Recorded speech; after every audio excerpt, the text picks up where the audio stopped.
couple of parents when you knew that's what he was about to do? Why didn't you call them? All right. This is where. Let me tell you. I didn't call the parents. I worked for Robert. I worked for Robert Kelly. Listen to me. I worked for Robert Kelly. Okay.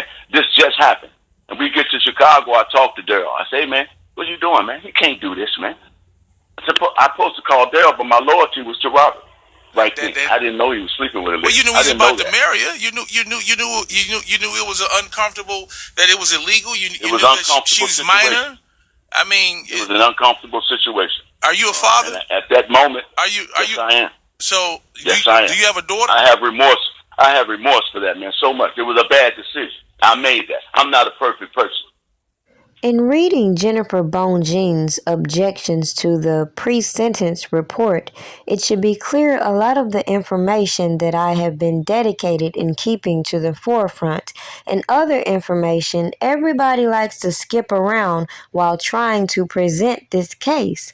Within the first 2 pages, it should be clear that even to this day, Robert Kelly in his defense is objecting to the charges and the offenses alleged by the prosecutors. The defense also objects to prosecutors using isolated incidents by specific individuals and classifying them as this enterprise to facilitate the narrative that these people within this so-called inner circle were acting under the orders of Robert Kelly.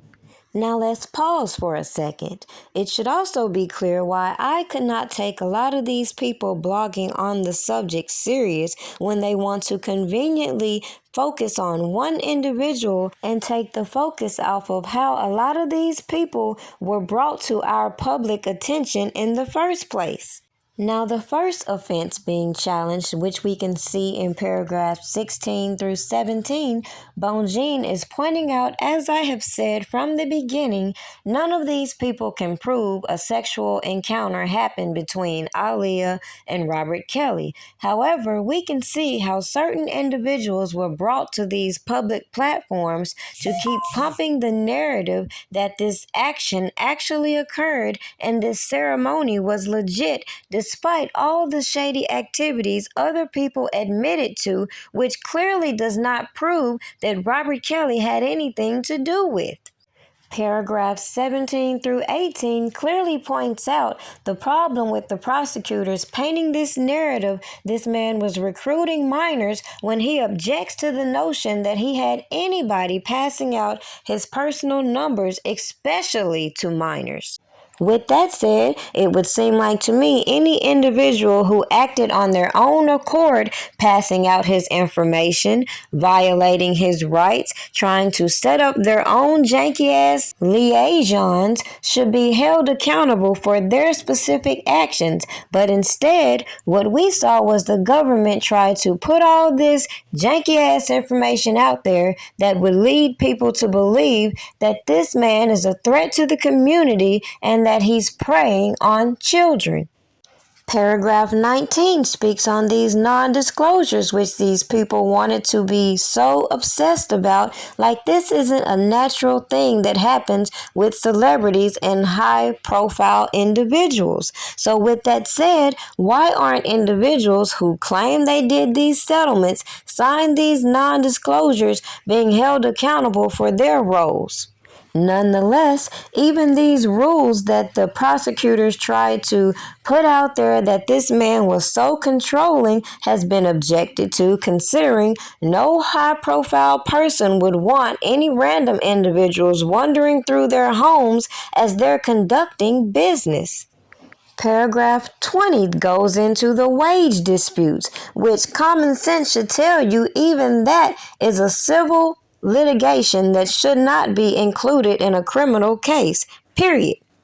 The fact that these people had to bring up the name of an album title, Age Ain't Nothing But a Number, should be the biggest comical relief in this whole motion, as paragraph 28 points out that he did not have a role in the title of her first album, and Aaliyah herself has publicly explained many times her title and any other allegations and rumors these people tried to expound on in their bullshit indictment.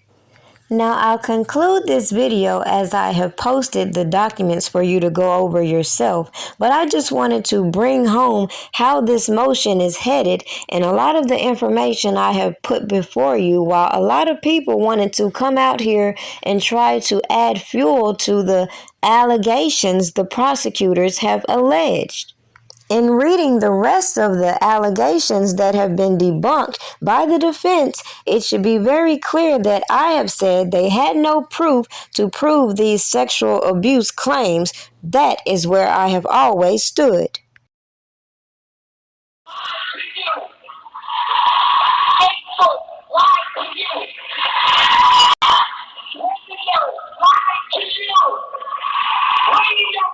Testimony today in the child pornography trial of singer R. Kelly. Witness after witness identified those on that now infamous sex tape as the alleged victim and R. Kelly. SEAL TV's Randy Belisoma was in the courtroom today. Joins us now from 26 in California with more. Randy? Sean, today, for the first time, we heard testimony that identified those on the tape from someone other than a relative, a friend, or a parent of a friend of the alleged victim.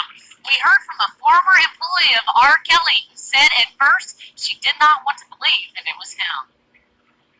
Lindsay Perryman worked for Robert Kelly on and off from 1999 to 2006, doing everything from cleaning floors to handling the defendant's personal business. She told the court that included driving the alleged victim in the now infamous sex tape to and from his Olympia Fields home. She also testified to often seeing the girl at Kelly's recording studio, sometimes carrying a pillow and an overnight bag. The image that I saw looks exactly like Mr. Kelly, Perryman said, then IDing the female on the tape, citing her facial features and her cheekbones. During cross-examination, defense attorney Mark Martin inquired about Perryman's purported master's degree from a recording conservatory in Arizona, a degree she said took only months to acquire. I didn't go to Oxford or Harvard, no, Perryman replied. Also taking the stand was Jada Burnett, a family friend of the alleged victim.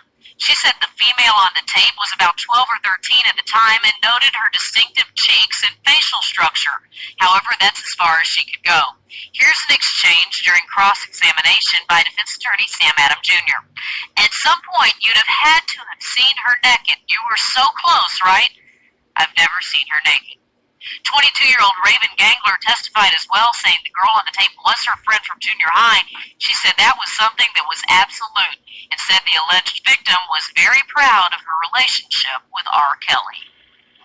R. Kelly sat expressionless through most of the day's proceedings, and occasionally he would whisper something to attorney Eddie Jensen.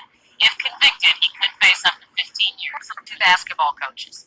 Joel Ray headed up the team from Oak Park's Percy Julian Middle School between 1994 and 2003.